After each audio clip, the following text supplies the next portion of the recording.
Stay tuned for KidNuz. It's coming up right after a message from today's sponsor. Parents, back to school means back to making school lunches. Take the guesswork out of it with a brand new, healthier twist on an old favorite. Chubby Snacks are deliciously nutritious, cloud-shaped PB&J sandwiches naturally sweetened with dates and protein powered by chia seeds. Say goodbye to unnecessary sugar and hello to a nutrition-packed snack that might just make the daily lunch packing process a pleasure. Visit the Chubby Snacks website to find a store near you. Good morning and welcome to KidNuz. I'm Tori. Today is Thursday, October 5th, 2023. And we begin with NBA star LeBron James giving an encouraging update on his son, saying the 18-year-old is doing extremely well following his collapse while practicing basketball this summer. Bronny James was diagnosed with a congenital heart defect that caused his heart to stop beating. He's undergone successful surgery and is now doing rehab with the goal of getting back on the floor this season to play for the University of Southern California. The Lakers star, who's entering his 21st year with the league, told the press on Monday that he intends to dedicate the upcoming season to his son because nothing else matters besides my family. NASA says it's a good problem to have. A first glance into the special delivery from the Bennu asteroid suggests the space scientists have even more material to work with than expected. They haven't even reached the bulk of the sample that landed in the Utah desert by parachute 11 days ago, but say they've already found an abundance of dark soil just inside the lid of the canister. NASA is drumming up excitement for its big space rock reveal, which it'll do in a live broadcast next Wednesday. The largest healthcare strike in U.S. history is underway. More than 75,000 nurses, lab technicians, and housekeepers working for Kaiser Permanente claim they're exhausted and burned out by severe staff shortages that put themselves and patients in jeopardy. Kaiser maintains it's doing the best it can with the industry facing a major shortage of workers. The two sides have been at odds for months during contract talks. The 3-day work stoppage started yesterday at 9 a.m. Eastern and impacts Kaiser facilities in 7 states and the District of Columbia. However, hospitals and emergency rooms are still open during the strike, which is scheduled to end tomorrow.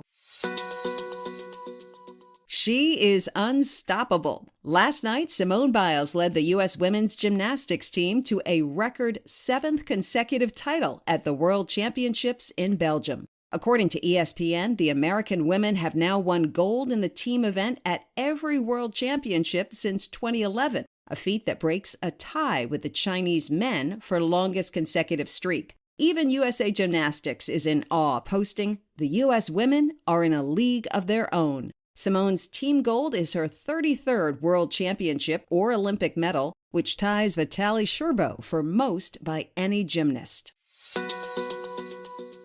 A museum in Denmark wants its money back. 2 years ago, the Kunsten Museum gave a Danish artist 500,000 kroner, or about 72,000 US dollars, to create a piece for its exhibition on labor conditions in the country. Instead, what artist Jens Hanning submitted were 2 empty canvases titled, "Take the Money and Run."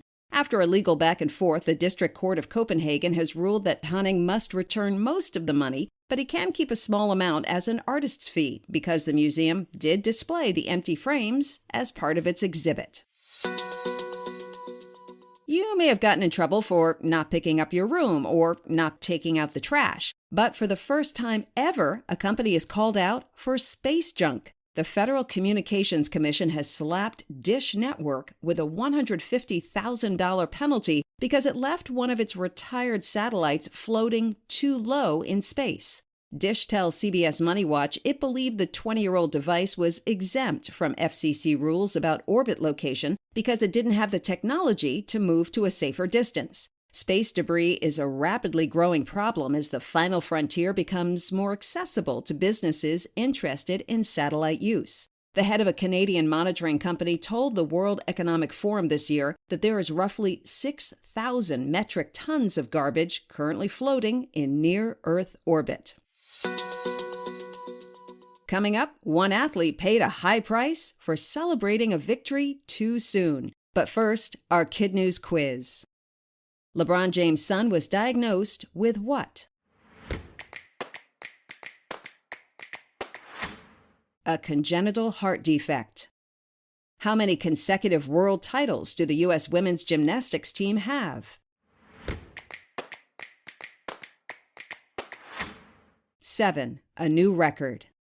What was the title of the artwork a Danish artist submitted to a museum?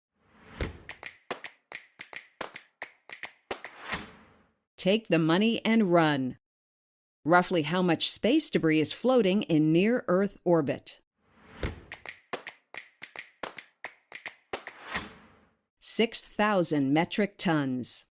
In our KidNuz Kicker, all athletes like to celebrate a victory, but one speed skater paid a big price for doing it a little too early.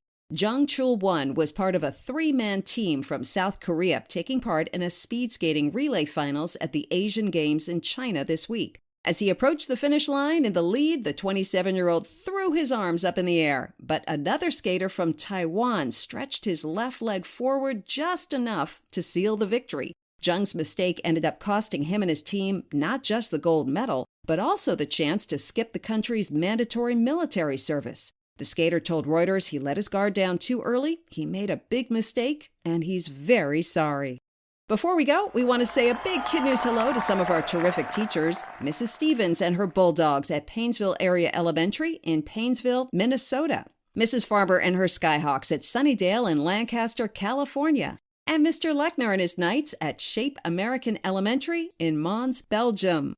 Thanks for listening. It really helps if you rate and review us. And a reminder that ad-free episodes of KidNuz can be found on Apple Plus or wherever you get your podcasts. Have a great day. We hope you tune in for more KidNuz tomorrow morning.